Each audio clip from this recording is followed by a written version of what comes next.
पुष्पांजलि के लिए हम निवेदन करते हैं।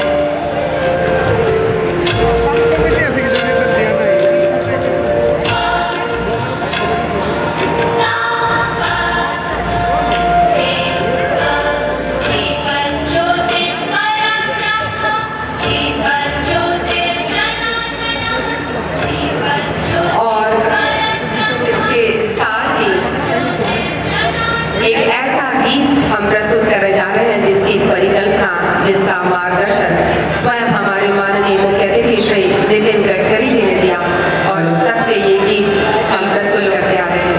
IRC गीत की प्रस्तुति हमारे कलाकार देने जा रहे हैं इस मंच से।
ग्रहण करने आ रहे हैं डॉक्टर A वीरा राघवन जी।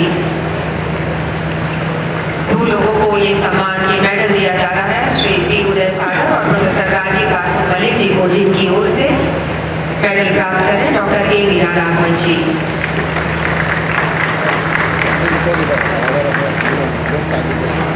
अगली कड़ी में Maharashtra PWD medal for best paper on construction goes to Shri Sanjay Dashpute ji, Shri Dinesh Nandanwar ji, Shri Janardan Bhanusi ji और श्री दिलीप देवोली जी।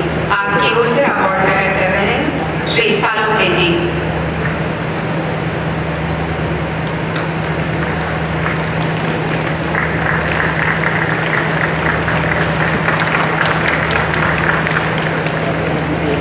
CPWD medal for best paper on maintenance goes to Shri Vikas Thakur, Shri Anshu Mali Srivastava और श्री प्रशांत आउती जी।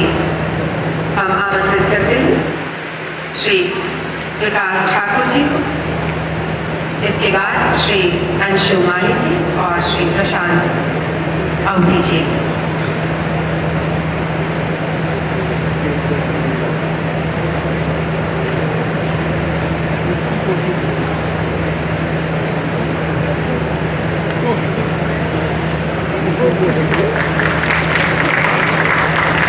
तालियां जोरदार बजनी चाहिए।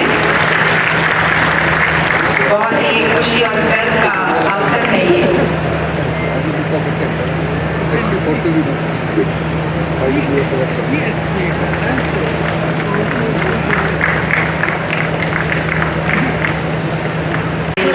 आमंत्रित कर रहे हैं जोरदार तालियों की आवाज के साथ माननीय श्री नितिन गडकरी जी।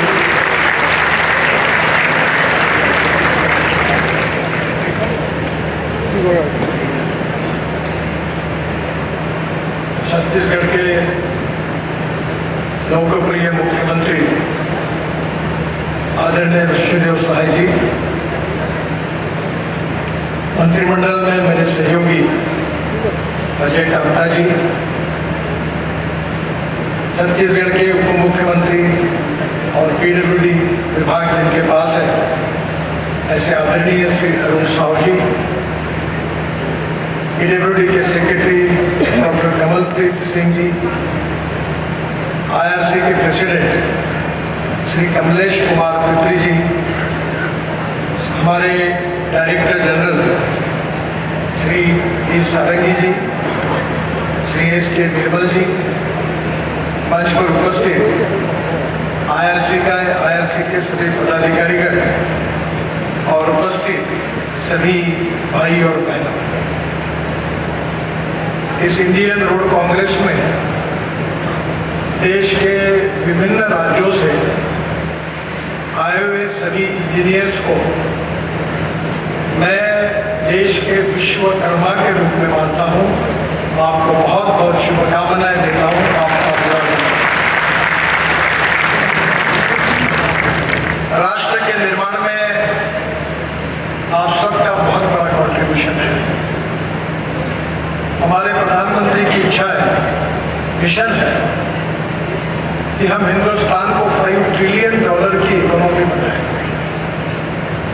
हमारे देश की अर्थव्यवस्था को वर्ल्ड की 3rd लार्जेस्ट इकोनॉमी बनाएंगे, आत्मनिर्भर भारत बनाएंगे।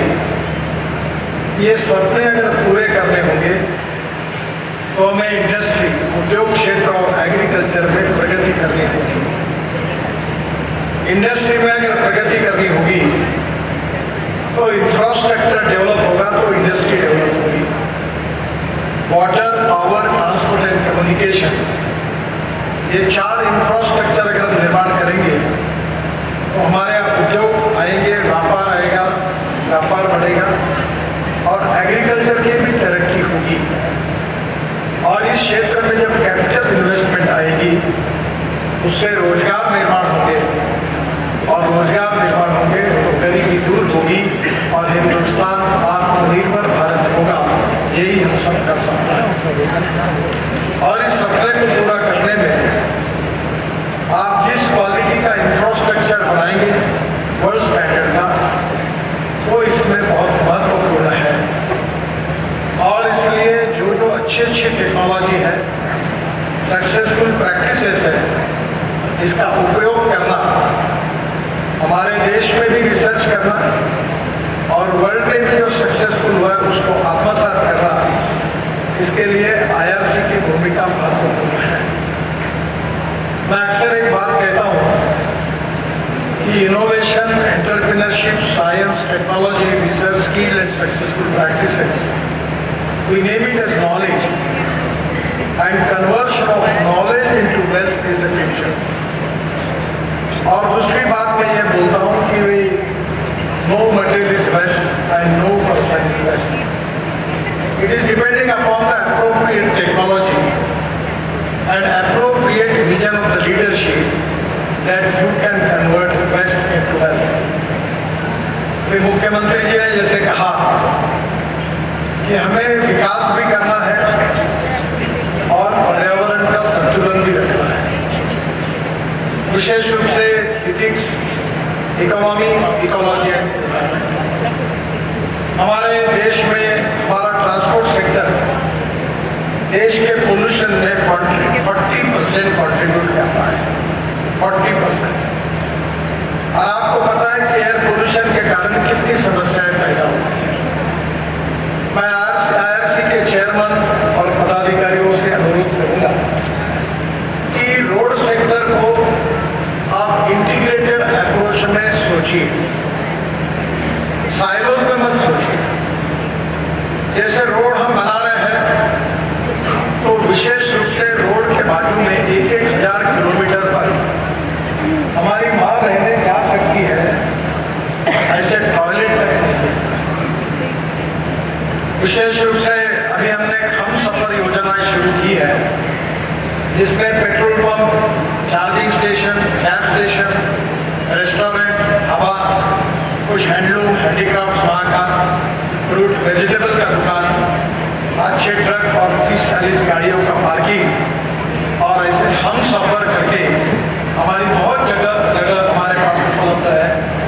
जब हम कर्व दूर करते हैं तो उसके बाजू में हम उस प्रकार से रोड साइड सर्विस सेंटर्स, जिसको हम सफर के रूप में बनाते हैं, आप देख रहे हैं ये NHAI की तरफ से 670 रोड साइड एमिनिटीज हम बना रहे हैं और करीब 2000 हम सफर के रूप में ऐसे स्टेशन भी बना रहे हैं।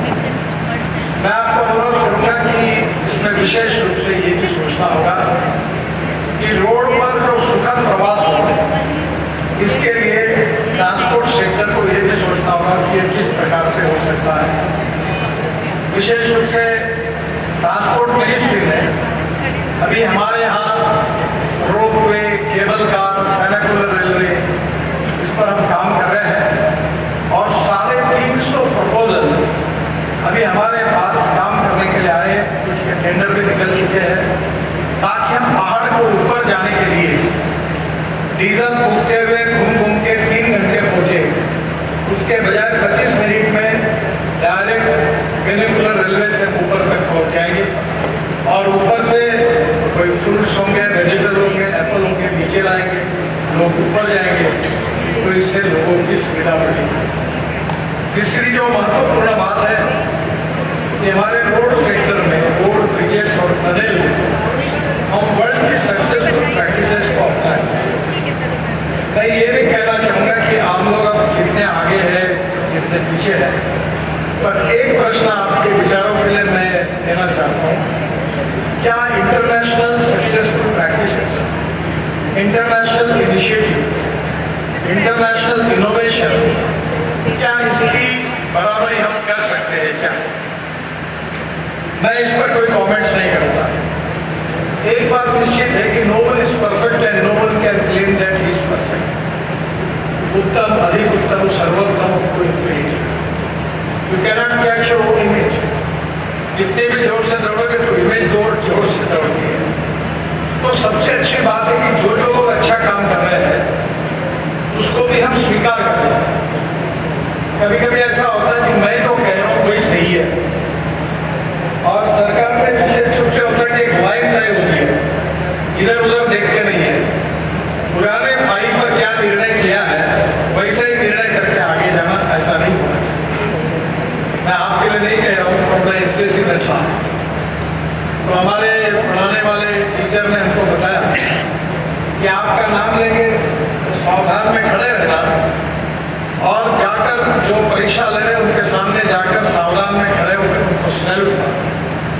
फिर वो पूछेंगे व्हाट्स योर नेम, तो आपने बड़े स्मार्ट तरीके से बताना, sir my name is so and सो। समझ गए? बोले समझ गए। जब हमारी परीक्षा शुरू हुई तो एक ऐसा ही हमारा कैडेट था, उसने जोरदार कड़क वहां जाकर सैल्यूट किया। सरदार जी थे हमारी परीक्षा लेने वाले, उन्होंने जोर से पूछा what's your name, sir my name is so and so. ये सो एंड सो वाले mentality is not useful. You need to use your brain, common sense, presence of mind, and you have to apply that. और जो बड़े अधिकारी होते हैं, जब वो छोटे होते हैं तब बोलते हैं कि अधिकारों का विकेंद्रीकरण होना चाहिए, पावर डिस्ट्रीब्यूट होनी चाहिए। और जब वो बड़े पोस्ट पे जाते हैं तो हर पूछते मुझे पूछो, ये बताया क्या मेरे को, हर चीज सेक्रेटरी के पास साइन करने के लिए जाती है। मैं ये सेक्रेटरी साहब की बात नहीं कर रहा। तो मैंने उनको कहा कि ये जो पीडी है, हमारे आरओ होते हैं, यही तो आखिर प्रमोशनों के डीडी बनते हैं। तो सब अधिकार डीडी को क्यों है, सब अधिकार सेक्रेटरी को क्यों है?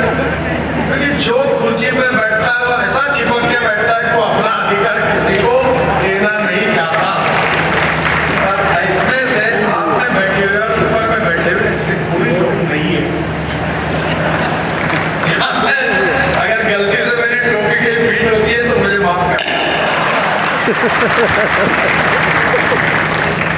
We need to motivate the people. We need to make the formulation of the team. मैं अक्सर एक उदाहरण देता हूँ कि ए नाम के व्यक्ति ने ए स्क्वायर काम किया और बी नाम के व्यक्ति ने बी स्क्वायर काम किया, तो total work is A square plus B square.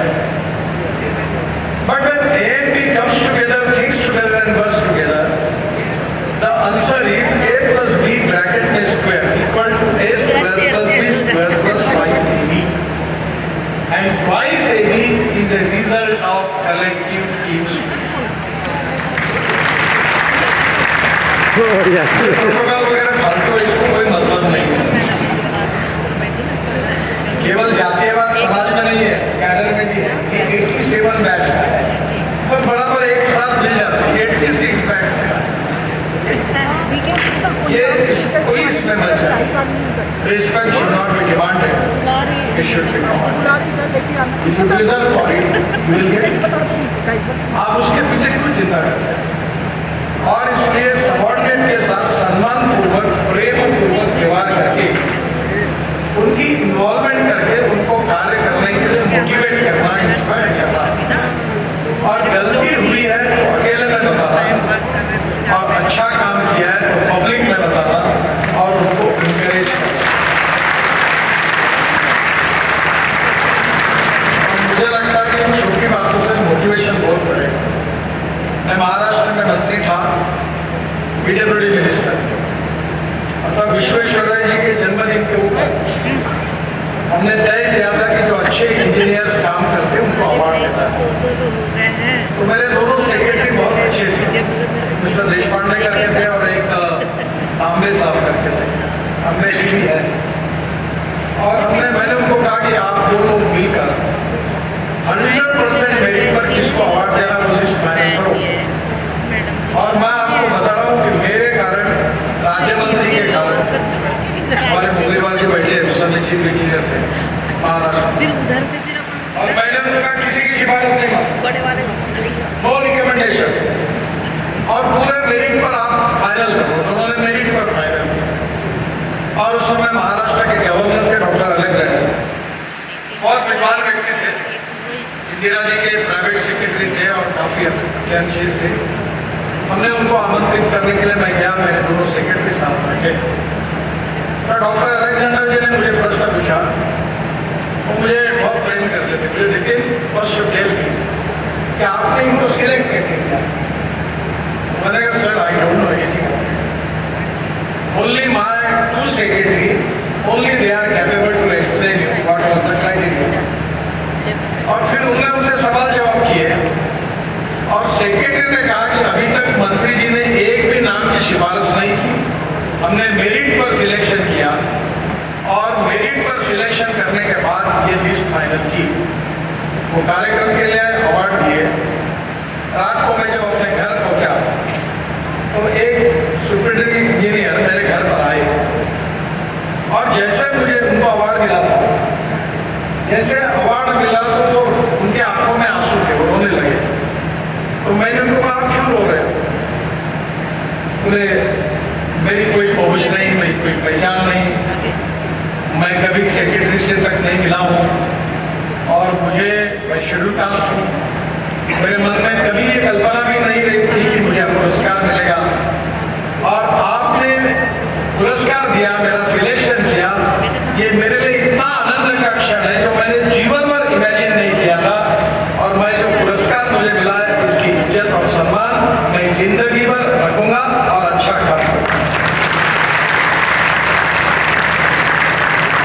छोटे से छोटे व्यक्ति को जब अच्छे काम के लिए अच्छी बात कहते हैं तो उससे उसको इंस्पिरेशन और मोटिवेशन मिलता है।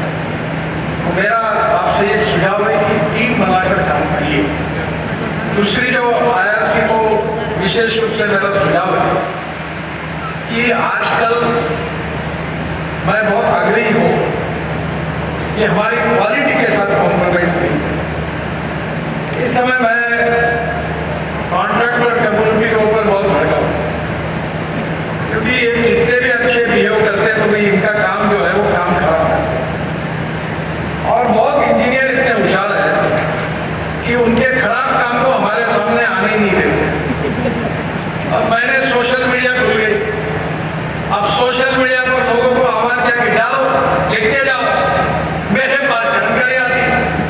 मैंने मेरे IAS ऑफिसर PA को कहा ये सब लो करेक्ट, और मैंने तय किया है कि कॉन्ट्रैक्टर को भी ढकना, और जो अधिकारी अच्छे काम नहीं करते उनको भी पूरे ताकत के साथ रखें। Transparency, time bound decision making process, qualitative approach and corruption free system, ये 4 बातें बहुत जरूरी है। और देश में जो प्रगति और विकास हो रहा है, इसमें डिजिटल इंफ्रास्ट्रक्चर बहुत डेवलप हो रहा है, ड्रोन आ रहे हैं, सैटेलाइट का यूज हो रहा है, और धीरे धीरे हम पूरी सिस्टम को डिजिटलाइज करें और क्वालिटी के साथ कोई कॉम्प्रोमाइज न करें। मैं जिस क्षेत्र में अभी रहता हूँ वहाँ 7 साल से NHAI के ऊपर कोई अतिक्रमण के ऊपर कार्रवाई नहीं हुई। तो मैंने हमारे कलेक्टर और पुलिस कमिश्नर को बुलाया और हमारे अधिकारी को बुलाया। मैंने बोला आप बहुत अच्छा काम कर रहे हैं। बोले क्यों, क्या हुआ साहब? नहीं, तो बोला आपकी पॉपुलरिटी बढ़ रही है, तुमको तो मुझे लगता है अगले बार नागपुर में चुनाव लड़ने की इच्छा शायद है। बोले नहीं, हमारी नहीं है। तो मैंने बोला चुनाव मुझे लड़ना है, अतिक्रमण तोड़ना तुम्हारा काम है। मैं तुमको रुकने के लिए बोलता हूँ 7 साल तुमने एक भी अतिक्रमण नहीं निकाला तो तुमको पॉपुलरिटी मिल रही होगी, चुनाव लड़ने की इच्छा होगी, इसलिए तुम क्या कर रहे हो? तोड़ते क्यों नहीं इसको? जब मैं चिंता नहीं कर रहा हूँ तो तुम्हें क्या लेना देना है? मैंने अपना पूरा शहर पूरा तोड़वाया, मेरी मार्जिन बड़ी, में चुनाव जीत गया, कोई फर्क नहीं पड़ा। जो कानूनी काम है वो मुझे आई नो दैट ये अल्टीमेटली काम करते समय बहुत प्रेशर होता है और सभी इस प्रकार के लोग नहीं होते। You need to understand how to deal with the people. किस प्रकार से MLA, MP और मंत्री से लेकर आम आदमी तक उसको कैसे डील करना वो भी आपको सीखना ही होगा। Either you like it, may not like it. It is a part of compulsion. और उसमें से अपना जो उद्देश्य है वो पूरा करना पड़ेगा। बहुत से जगह पर हमारे यहाँ जो कागज के काम है जिसके लिए कैपिटल एक्सपेंडिचर नहीं लगता, वो काम पूरे करने चाहिए, उसके लिए अप्लाई करना चाहिए, कोई फर्क नहीं पड़ता। और इसलिए मैं आपको ये कहूँगा कि हमारी जो सिस्टम में स्टेट गवर्नमेंट और भारत सरकार ने हम जो काम कर रहे हैं इसमें हमने काफी क्वालिटेटिव चेंजेस और रिफॉर्म करने चाहिए। आपको IRC को अच्छा लगेगा तो मैं एक सुझाव देना चाहता हूँ कि bank of ideas and innovation एक वेबसाइट आप IRC की खोलिए और देश भर के छोटे इंजीनियर, बड़े इंजीनियर्स को बोलो कि आपका कहना क्या है, आपका सुझाव क्या है हमारे पास भेजिए। मुझे इतना विश्वास है कि इतनी अच्छी अच्छी बातें आपके पास आएगी जो हमारे हिंदुस्तान के कंस्ट्रक्शन सेक्टर को बदल देगी। और इसलिए स्वाभाविक रूप से जब हम किसी से सुनते हैं, विचार करते हैं, जैसे आपने, मुझे बहुत खुशी हुई कि IRC में अनेक लोगों के रिपोर्ट आते हैं। अब रिपोर्ट आते हैं तो मैं एक 10 साल से मंत्री हूँ, 10 साल आता हूँ, अभी 3-4 रिपोर्ट मैंने प्रकाशित किए। एक रिपोर्ट का प्रिंटिंग बहुत अच्छा है और दूसरे रिपोर्ट ऐसी कागज पे छपे। अब आप भी इतनी बड़ी ऑर्गेनाइजेशन हो, एवरीवेयर एक क्वालिटेटिव अप्रोच रखकर सुंदर डिजाइन के साथ, फोटोग्राफ के साथ रिपोर्ट तैयार करिए।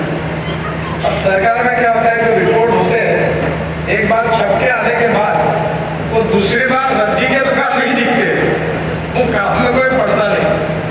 मुझे मालूम नहीं आप तो भी रिपोर्ट पढ़ते कि नहीं पढ़ते, शायद पढ़ते होंगे, पर वो पढ़े इसके बजाय आप एक काम करिए कि सोशल मीडिया में काफी डेवलपमेंट की। अभी 2 दिन पहले YouTube ने मुझे गोल्ड डिस्क प्रेजेंट की, क्योंकि हिंदुस्तान में YouTube के ऊपर सबसे ज्यादा 25 करोड़ का लोग मुझे सुनते हैं, तो मुझे इसलिए वो दी।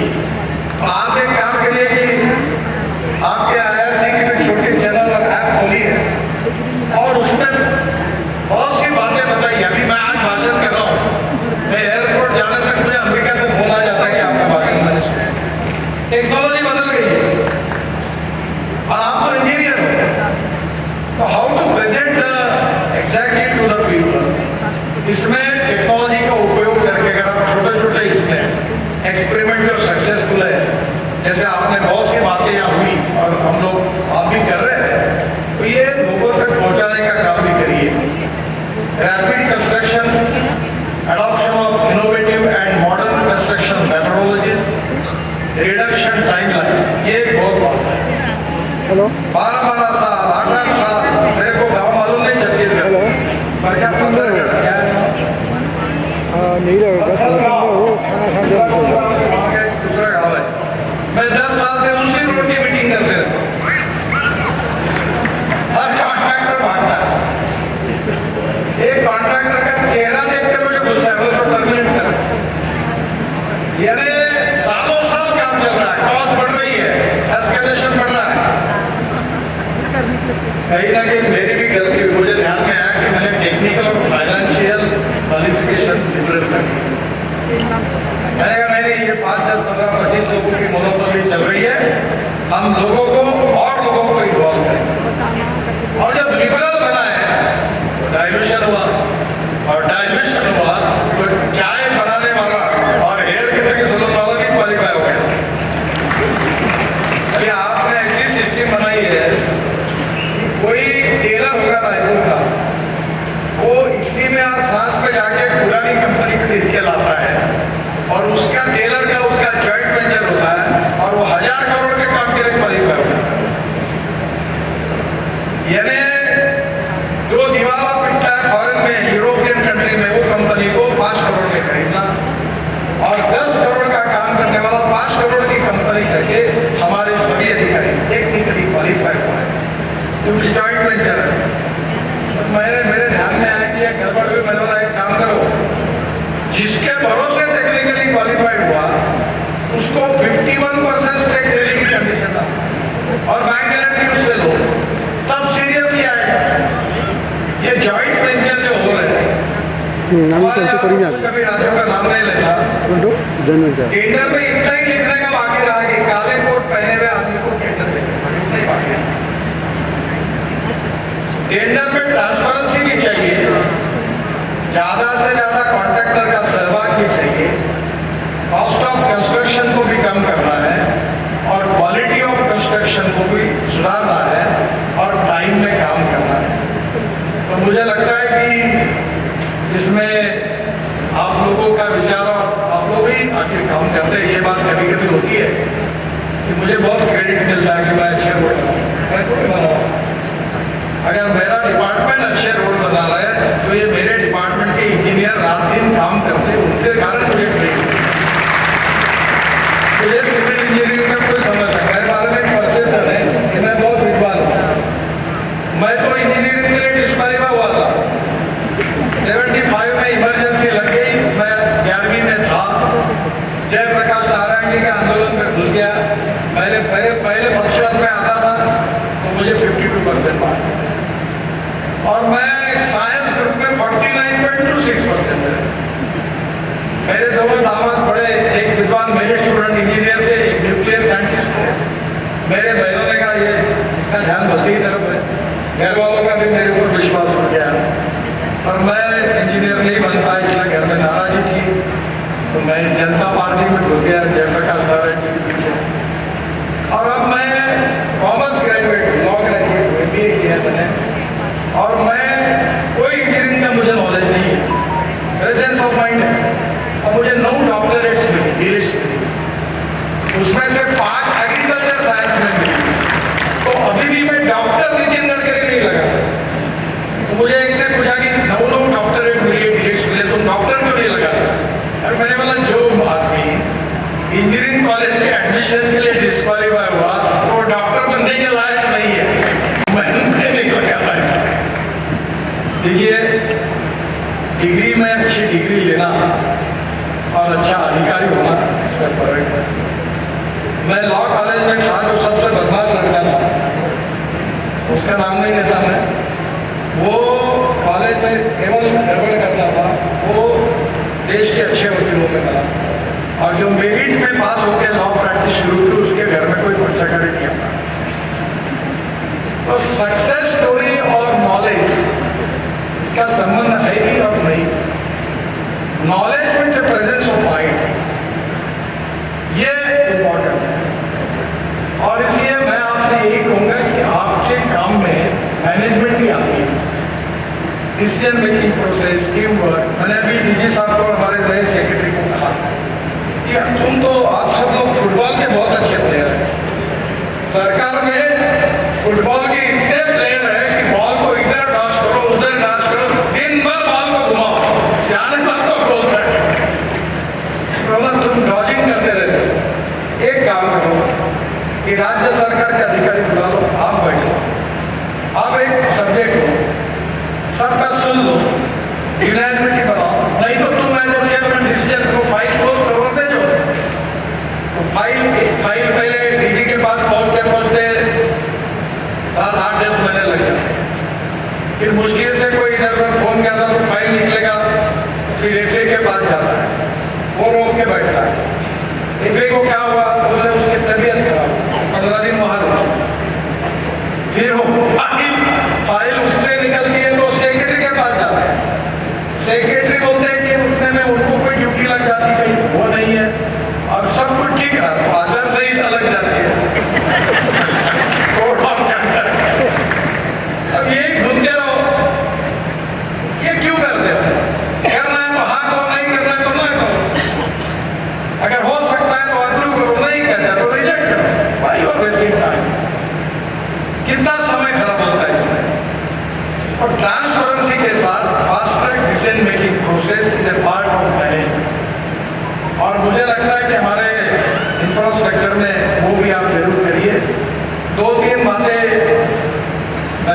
एक तो use of ultra high performance reinforce cement concrete UHPC, इसमें बहुत बचत है। अभी छत्तीसगढ़ के आईआरसी चेयरमैन ने भी बताया आपको कि स्पैन लेंथ जो है वो इंडोनेशिया, मलेशिया और सिंगापुर में 120 किलोमीटर तक की है।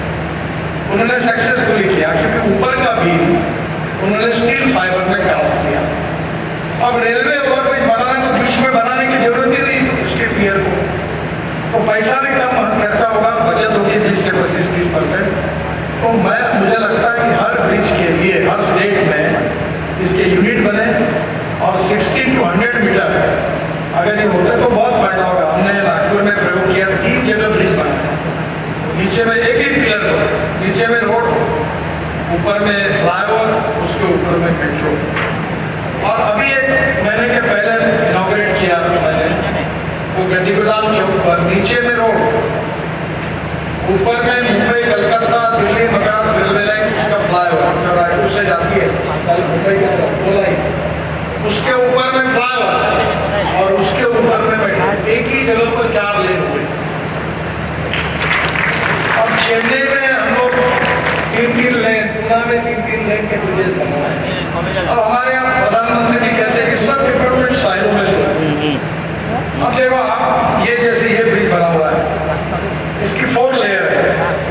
अब अभी अनेक जगह पर मेट्रो इधर चल रही है और इधर ब्रिज भी बन रहा है, दोनों एक ही पिलर पे बन सकते हैं, देश के पैसे बच सकते हैं। और इसलिए मेरा आपसे सुझाव है कि जनता का पैसा जितना बचा सकते उतना बचाने की कोशिश करें। दूसरी बात जो मेरा बहुत प्रिय विषय है कि हमारे देश में महाराष्ट्र, गुजरात, राजस्थान, छत्तीसगढ़, मध्य प्रदेश, कर्नाटक, तमिलनाडु, आंध्र प्रदेश, तेलंगाना, बाद में झारखंड, यहाँ पानी की दिक्कत है। मैं किसान हूँ, हमारे यहाँ 10,000 किसानों ने आत्महत्या की। ये जो आप देख रहे हैं, अभी हमने 1,000 लेक बनाए फ्री ऑफ चार्ज। ये हमने क्या किया कि एक रोड के लिए जो मिट्टी लगती है, मूल लगता है, वो जो जगह ऑफर करते वो लिया और एक तालाब बना दिया, लेक बना दिया और वो रोड में काम में लाया। मैं बहुत बार हमारे किसानों में कहता हूँ कि दौड़ने वाले पानी को चलने के लिए लगाओ, चलने वाले पानी को रुकने के लिए लगाओ और रुके हुए पानी को जमीन को पीने के लिए लगाओ। गांव का पानी गांव में, खेत का पानी खेत में, घर का पानी घर में।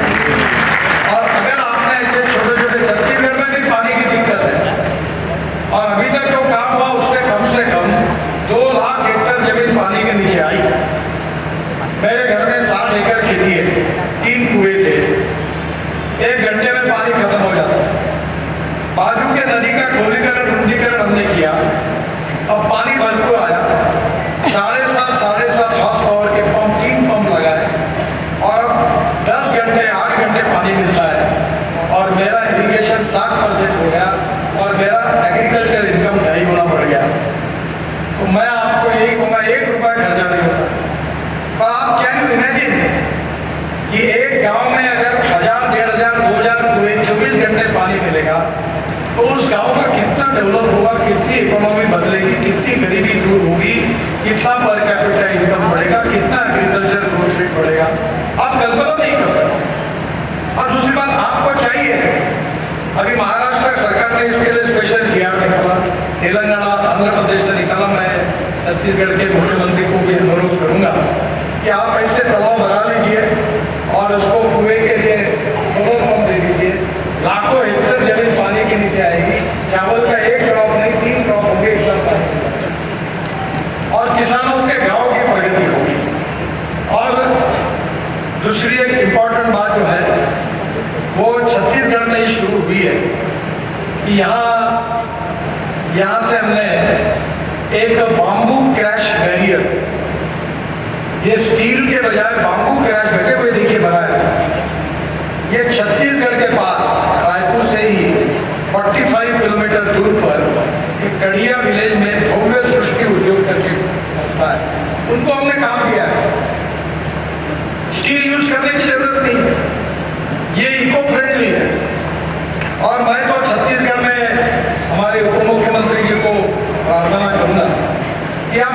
छत्तीसगढ़ में लोहे के बजाय बाम्बू क्रश बैरियर तैयार करिए। इसकी टेस्ट इंदौर के इंस्टीट्यूट में हुई है।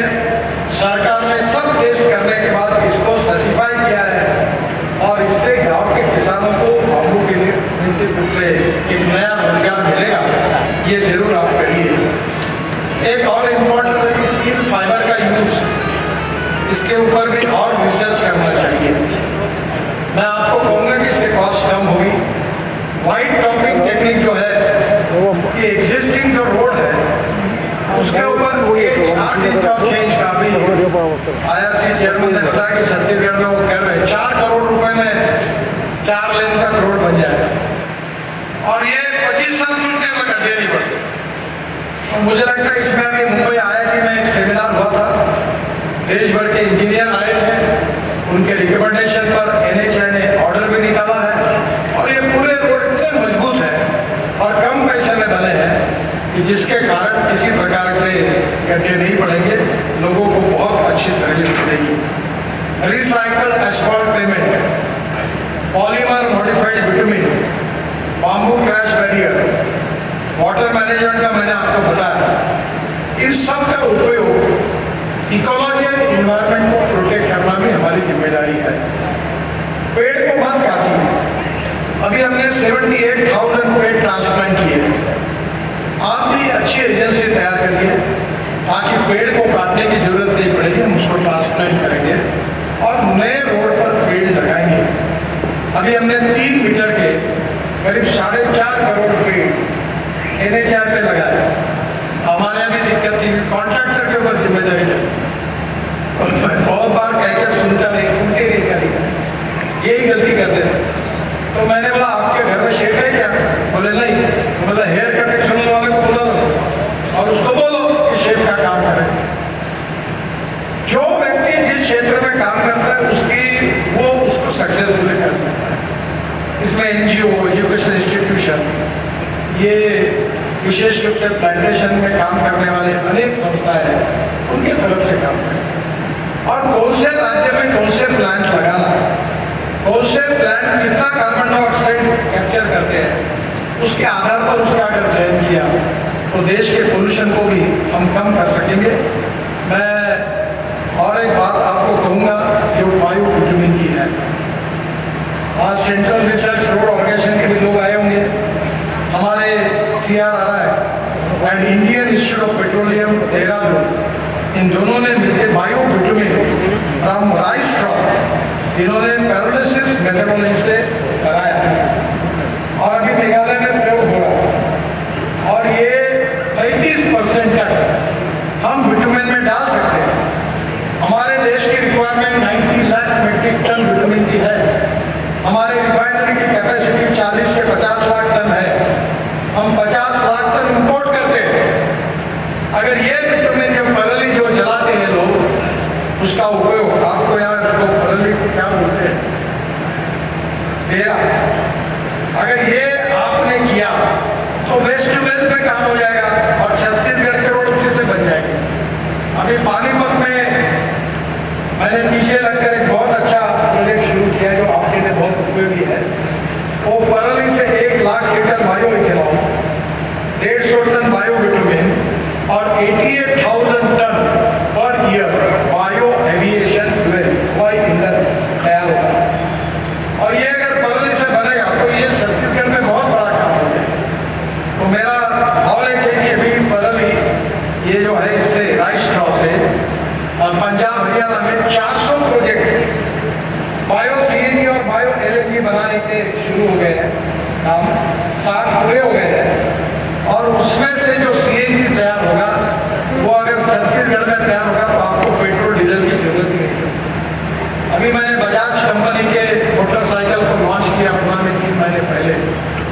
तो CNG की जो मोटरसाइकिल थी वो 1 किलोमीटर का खर्चा 1 रुपये था और बजाज की पेट्रोल की मोटरसाइकिल का खर्चा 2 रुपये 25 पैसे था। तो अगर मोटरसाइकिल, ऑटो रिक्शा, कार और मिनी ट्रक अगर CNG पर आते हैं तो 50% की बचत होगी पेट्रोल और डीजल की तुलना में और पोल्यूशन भी कम होगा। मुझे लगता है कि ये नए जो इनिशिएटिव है इंटीग्रेटेड अप्रोच में ध्यान में लेकर इसका अगर उपयोग किया जाएगा तो निश्चित रूप से हमारा रोड सेक्टर काफ़ी क्वालिटेटिव होगा, वर्ल्ड स्टैंडर्ड का होगा। और मैं विश्वास व्यक्त करता हूँ कि छत्तीसगढ़ का नेशनल हाईवे का नेटवर्क 2 साल के अंदर अमेरिकन रोड के बराबर होगा, ये मैं आपको विश्वास देता हूँ।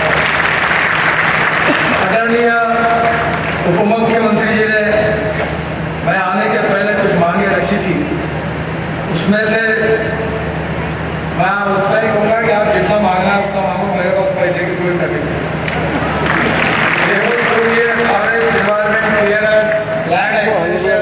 ये तुम्हारी झंझट ये क्लियर करके देंगे। आपने जो मुझे लिस्ट दी थी उसमें से 4 लेन करने के लिए डीपीआर की भी स्वीकृति देता हूँ और डीपीआर के बाद ये काम की शुरुआत भी होगी, ये आपको विश्वास देता हूँ। धमतरी से जगदलपुर NH30, रायपुर से बड़ौदा बाजार सारंगढ़ NH 130D, कटदोरा से अंबिकापुर NH 130, बिलासपुर से अकलतरा रायगढ़ उड़ीसा बॉर्डर, ये चारों हाईवे को 4 लेन करने की मैं अनुमति देता हूँ। आप डीपीआर बनाइए और जल्दी भेज दीजिए। फिर single lane to 2 lane Panduka to Jhariyabahar NH 130C, Jhariyabahar to Mandakuda NH 130C, जिसको भी मैं तुरंत डीपीआर बना दीजिए, हम मंजूरी देंगे। रायपुर शहर में 4 फ्लाईओवर को मैं आज मंजूरी घोषित कर रहा हूँ। सरोना चौक, उद्योग भवन चौक, देवीगंगा चौक और धनेवी जंक्शन, ये चारों जगह पर फ्लाईओवर मंजूर करने की घोषणा करता हूँ। और 1 टाइम इंप्रूवमेंट में टोंडी, पंडरिया, तखतपुर, मुंगेली और अंबिकापुर, इनको मैं 1 टाइम डेवलपमेंट के भी इस काम को मंजूरी देता हूँ। और 900 करोड़ CRF को भी मंजूरी दे रहा हूँ। टोटल 20,000 करोड़ रुपए ये काम की मंजूरी प्रदान कर रहा हूँ। तो आप कहते खाली हाथ आए, खाली हाथ गए, खाया पिया कितने क्लास छोड़ा है, आपने जो अनुरोध किया काम मैं मंजूर कर रहा हूँ। और आपसे अनुरोध करूँगा कि आप एक बार दिल्ली आइए एजेंडा लेकर। निश्चित रूप से छत्तीसगढ़ एक प्रगतिशील, समृद्ध और संपन्न राज्य है। छत्तीसगढ़ की विशेषता है कि यहाँ खनिज संपत्ति से इतने बड़े प्रमाण पर क्षमता है कि मुझे लगता है कि हमारे देश में कोयला जो है टोटल 1/3 छत्तीसगढ़ में है। 200 तो रोलिंग मिल है और स्टील का भी हब है। तो मुझे लगता है कि आने वाले समय में छत्तीसगढ़ एक प्रगतिशील, समृद्ध, संपन्न राज्य बनेगा। और उसके लिए बिजली, water, power, transport and communication, इसकी बहुत आवश्यकता है। मेरा विश्वास है कि निश्चित रूप से ये इसका भी फायदा छत्तीसगढ़ के लिए विशेष रूप से इंफ्रास्ट्रक्चर के डेवलपमेंट के साथ निश्चित रूप से होगा। मैं हमारे जो DG है सारंगी जी, वो वर्ल्ड रोड कांग्रेस के वाइस प्रेसिडेंट आज ही बन गए हैं। मैं उनको बहुत बहुत शुभकामनाएं, शुभेच्छाएं देता हूं। और विशेष रूप से आखिर में एक ही बात आपको कहकर मैं अपनी बात समाप्त करूंगा कि आज देश में हर साल रोड एक्सीडेंट में 1,50,000 मौतें होती थी। इस बार बढ़कर 1,68,000 मौतें हुई है। और उसमें रोड इंजीनियरिंग, ऑटोमोबाइल इंजीनियरिंग, सबकी कमियां काफ़ी दूर हो रही है। पर ये डिफेक्टिव DPR बने हैं, इसके कारण बहुत समस्याएं पैदा होती हैं। मैं आप सब इंजीनियर्स को आह्वान करता हूँ कि जिसको सरकारी नौकरी छोड़नी है आप छोड़िए, DPR बनाने की अच्छी कंपनी, अच्छे ग्रेड की, अच्छे लोगों को लेकर शुरू करिए। हम प्रायोरिटी बेसिस पर आप सबको वो काम देंगे ताकि अपने अनुभव के साथ परफेक्ट DPR अगर बनेंगे तो हमारे लिए बहुत सुविधा हो। आप जरूर इसके ऊपर विचार करिए। और रोड एक्सीडेंट को कम करने के लिए हम अनेक प्रयास कर रहे हैं। और मुझे लगता है कि इसमें मरने वाले जो लोग हैं वो 18 से 34 एज ग्रुप में 60% है। 3% देश के GDP का नुकसान हो रहा है। मैं आपसे अनुरोध करूंगा, मेरा भी एक्सीडेंट हुआ था, मैंने भी इसमें काफी भोग चुका। मैं आपसे अनुरोध करूंगा ऐसे रोड तैयार करिए कि एक भी एक्सीडेंट ना हो। क्या आवश्यक है वहाँ अंडरपास बनाइए, वहाँ आवश्यक है वहाँ फ्लाईओवर बनाइए, क्या जरूरी होगी वहाँ फुटओवर ब्रिज बनाइए। रोड के बीच में जो आपके इसमें जो बीच का फेंसिंग करते हैं, हमारे हिंदुस्तान के जनता है ओलंपिक से भी बड़े खिलाड़ी हैं, छलांग मार के उसके ऊपर भी कूद गए। तो ऐसा बनाइए कि कोई छलांग ही नहीं मार सके। मुझे लगता है कि कुछ छोटी छोटी बातों को अगर रोड इंजीनियरिंग में अगर सुधार होगा तो एक्सीडेंट की संख्या बहुत कम होगी। ऑटोमोबाइल इंजीनियरिंग में हमने सब नियम बना दिए, 6 एयरबैग आ गई। तो आने वाले समय में रोड इंजीनियरिंग के गलती के कारण किसी का मृत्यु होना, ये मेरे लिए ऐसा लगता है कि ये मेरी व्यक्तिगत जिम्मेदारी है। I am guilty. मैं आपसे अनुरोध करता हूँ कि लोगों की जान बचाने के लिए रोड सेफ्टी के हिसाब से परफेक्ट रोड बनाइए। जो डीपीआर बन के आता है उसको बिना देखे बिना अध्ययन करके टेंडर पर निकालिए। उस अलाइनमेंट में खुद जाइए, देखिए। IIT इंजीनियरिंग कॉलेज के सिविल इंजीनियरिंग के विद्यार्थी है, उनको 10-15 लाख रुपए देकर उनको जाकर विजिट करने के लिए बोलिए, पूरा अध्ययन करके फिर फाइनल करके टेंडर निकालिए। आने वाले समय में रोड सेफ्टी को हाईएस्ट प्रायोरिटी आप दीजिए ताकि हमारे रोड पर एक्सीडेंट ना हो और लोगों की जान बचे। इस बात के लिए भी आप जरूर प्रायोरिटी दो, यही मैं आपसे आह्वान करता हूँ। फिर से एक बार आपका ये 3 दिन का मंथन हमारे इंफ्रास्ट्रक्चर के इतिहास में आप सबको नई विजन, नई टेक्नोलॉजी और नए भारत निर्माण करने की प्रेरणा देगा। और आप देश के विश्वकर्मा होने के नाते इस देश को दुनिया के पूरे देशों में हम अव्वल दर्जा पर स्टैंडर्ड मेंटेन करते हुए हम आगे जाएंगे। आपके सहयोग से इसका विश्वास व्यक्त करते हुए आपको बहुत बहुत बधाई देता हूँ। बहुत बहुत धन्यवाद। नमस्कार।